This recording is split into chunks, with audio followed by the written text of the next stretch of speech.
Voltamos aqui no programa A Polêmica e o nosso entrevistado de hoje é o presidente municipal do PMDB, Nildo Cardoso. Para você que é de São João da Barra, São Francisco do Itabapoana, Cardoso Moreira, Italva, dentre outros municípios que ainda não possuem a abrangência da Via Cabo, você pode acessar todas as entrevistas do programa pelo YouTube do programa, youtube.com/programa polêmica, e também pelo site da TV, terceiraviatv.com.br. Nildo, só para deixar bem claro, porque nós estávamos no final do primeiro bloco, essa questão que você colocou da existência de aproximadamente R$300 mil e que em um período aproximado de 24 horas aí esse dinheiro deve ter sido gasto de alguma forma, isso que gerou um processo. Como é que está o andamento desse processo de forma prática? Você, como presidente do PMDB, se for questionado com relação a isso, até porque é uma renda do partido, né? Como é que está o andamento disso? Ou ainda não há uma posição concreta? Não, isso foi encaminhado para a regional. Né? Administrativamente, não judicial, né? Não, judicial também. Até porque quando o Cordeiro assumiu, o Evanildo Cordeiro assumiu, e nós, né, na mesma provisória, já que a gente também é membro, era membro na época e hoje na questão na presidência. Então, nós tínhamos responsabilidades junto com o Cordeiro, não só apenas ele como presidente. Então, nós fizemos um encaminhamento para a regional, porque tem o corpo jurídico para poder atuar naquele processo, já que a provisória, o nome já diz, né, é uma provisória. Então, a gente teria, por exemplo, 3 meses depois a renovação. Então, é um processo que nós transferimos essa responsabilidade para Você ainda não obteve nenhuma posição final disso? Nenhuma, como agora mesmo, nesse processo também da questão da penhora, né, que veio para Campos, né, através do oficial de justiça do Rio de Janeiro e com mais a 99ª Zona Eleitoral, que fez o encaminhamento, foi para minha casa, para minha residência. E qual o posicionamento seu? E o posicionamento, fui para a regional, entreguei para a regional, porque isso aí é um processo que vinha, né, desde 2004, e nós não podemos assumir essa responsabilidade, porque na realidade não foi na nossa gestão. Como a outra também não foi na gestão de Evanildo Cordeiro. Certo. E com relação à questão dos filiados que exercem cargos de confiança, por exemplo, hoje, na atual administração da prefeita Rosinha, existe? Se existe, qual é a posição do partido com relação a eles? Não tem mais gente. Todos foram desligados do partido, se filiaram ao PR.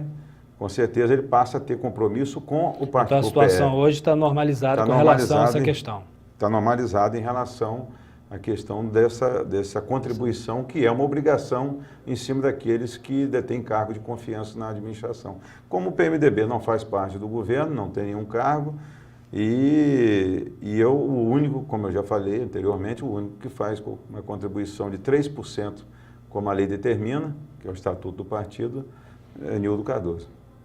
Nildo, vamos falar um pouquinho agora da situação do PMDB no cenário estadual visando as eleições. Nós sabemos que a gente ainda não tem pesquisas concretizadas no sentido de, vamos dizer, o time ainda não está em campo ainda, né? A partir do ano que vem que a gente vai sentir isso com mais força. Mas nos bastidores se colocam aí, me corrija se eu estiver errado, uma dificuldade um pouco aí do candidato do governo, o candidato do PMDB, o Pezão, de dar uma crescida maior nas pesquisas internas partidárias feitas pelos partidos. Você acha que ano que vem a viabilidade do nome do Pezão crescerá por causa dos investimentos que porventura sejam liberados para as prefeituras, ou você acha que há uma necessidade de se trabalhar de outra forma o nome do Pezão, ou isso tudo é impressão? O Pezão vai crescer na hora certa? Eu tenho uma certa experiência, né, Cláudio? A gente já está na vida pública, né? Nós estamos indo para o nosso 3º mandato agora, o primeiro ano do 3º mandato, e mesmo fora da política, durante 4 anos, que foi de 2008 até 2012, nós permanecemos fazendo a política nossa em comunidade, apoiamos, né, o estadual, o federal, dentro do próprio partido, do grupo político, né, do governador. Eu acho que tudo tem sua hora. Eu acho que o mais importante hoje é nós avaliarmos a rejeição. O momento não é de projeção de voto. Sim, de rejeição. É você fazer uma pesquisa e dizer, a intenção de voto. Em quem eu não votaria. Exatamente. Eu acho que aí é o peso que vai funcionar. E hoje todos nós sabemos que o ex-governador né, que é de Campos, né, o garotinho, tem a maior rejeição, né, em todas as pesquisas que Você fala isso baseado em pesquisas que você já constatou. Feita pelo governo do estado. Varia como? 40%? Já chegou a 46%, mas a faixa é essa aí. Quer dizer, de 40% a 42%, que não vota de hipótese nenhuma, entendeu?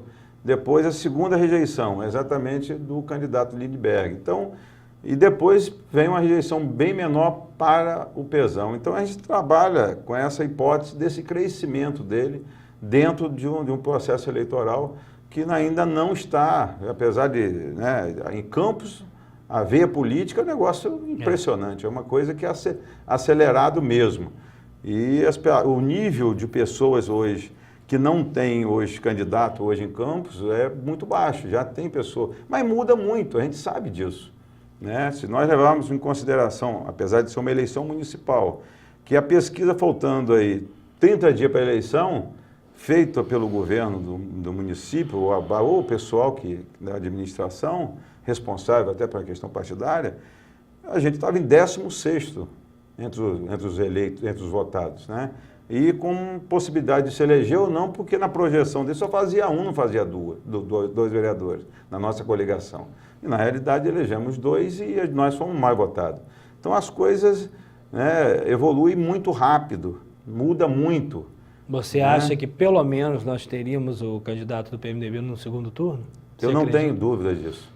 Se nós hoje considerarmos o peso eleitoral da capital, né, com estamos em torno de 5 milhões de eleitores só no Rio de Janeiro, se nós levarmos em consideração o peso eleitoral da Baixada Fluminense, onde a maioria dos prefeitos, eu diria que 80% dos prefeitos já está definido na candidatura de Pezão, entendeu? O interior, o norte, noroeste também. Você acha que também. A Baixada não seria uma disputa maior entre Lindbergh e Garotinho, não?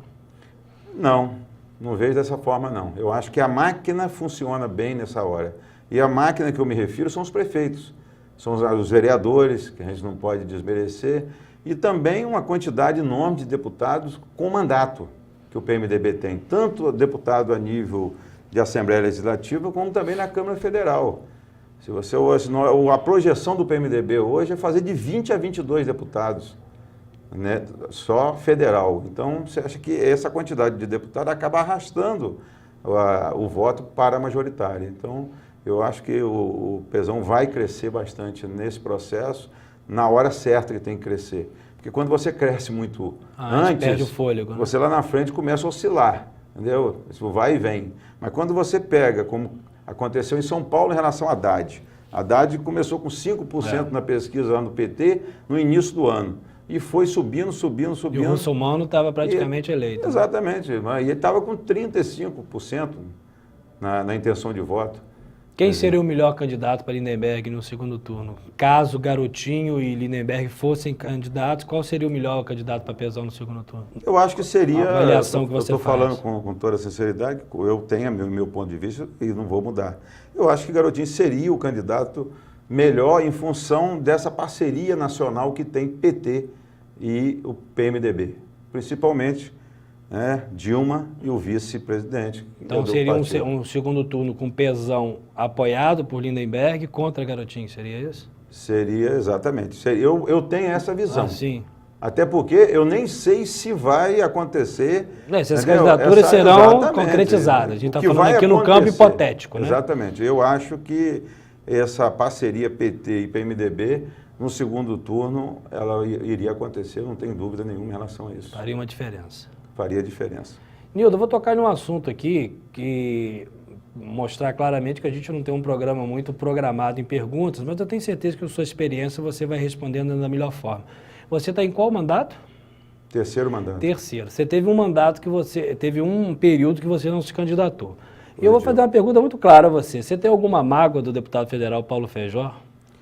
Não tem, eu acho que enquanto pessoa... O que aconteceu exatamente? Que muita gente ainda tem uma interrogação com relação àquela não candidatura sua. O que houve realmente?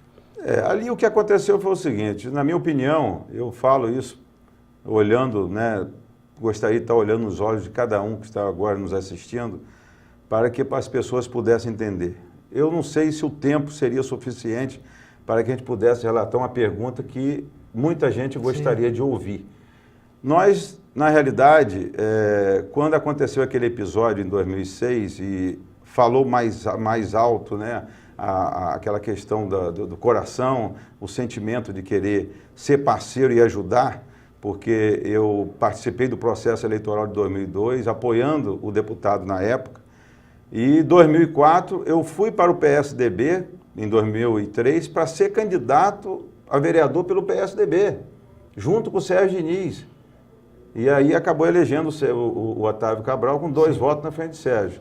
Então o que acontece? Houve ali uma aproximação e um comprometimento dentro do partido. Quando aconteceu aquele episódio lá do sanguessuga, em 2006, o que aconteceu? Eu falei assim, poxa, ele saiu do processo eleitoral. E eu sempre ia ao sítio. Quando chegando lá numa dessas idas... Sítio do Paulo Feijó. Lá, exatamente, São Fidélio. E eu fui com o vereador Abdo Neme. O vereador Abdo Neme. Chegando lá, encontramos, já sabia que o deputado estava lá, e chegando lá eu chamei o deputado, volta para, vamos fazer o seguinte, reassume o PSDB e nós vamos com mais alguns vereadores para o PSDB para fortalecer o partido, que é um partido grande e precisa de uma presença maior, de uma bancada e que lá na frente você retome a sua vida política. Essa foi a conversa que aconteceu e tem o vereador Abdo Neme como testemunho do que eu estou falando, é a pura realidade. E lá na ocasião nós tínhamos a possibilidade de levar para lá, de irmos 4 vereadores. Ailton foi, eu fui, Álvaro César foi, o outro seria o Sadi. Aí saiu até na primeira página do Jornal em Campo, o PSDB passa a ter 4 vereadores, saiu até a foto do Sadi. E na realidade depois ficamos apenas os 3. Quando isso aconteceu e ele veio para o partido, eu não sei o que deu na cabeça dele, o problema dele não foi comigo, não foi com Ailton, não foi com Álvaro, o problema dele nem com o Sérgio Diniz, que na época estava afiliado, o problema dele maior foi com Ivanildo Cordeiro, que foi indicado para a Fundação do Esporte, naquela ocasião, e de repente ele achou que deveria tirar. Não, vamos tirar Ivanildo Cordeiro da Fundação do Esporte. E ele não quis sair. Ele não é que ele não quisesse sair, ele teve o respaldo nosso para permanecer lá. Nós respaldamos. Eu cheguei para o prefeito na época e chamei o prefeito. Eu discordo, pode até trocar, que a prerrogativa não é do vereador. A prerrogativa, e eu também não tinha essa ligação estreita com o governo, até porque eu fui oposição.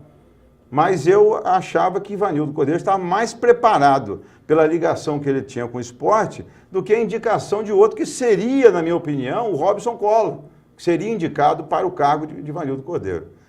Começou ali essa divergência. Mas aí eu vou te fazer uma pergunta que você vai responder depois do intervalo. Bancar a manutenção de Ivanildo lá, era um direito de vocês ou aquela vaga poderia ser considerada do partido? Nós estamos aqui com o presidente do PMDB, com essa ótima entrevista, Nildo Cardoso. Nós vamos ao intervalo e já voltamos.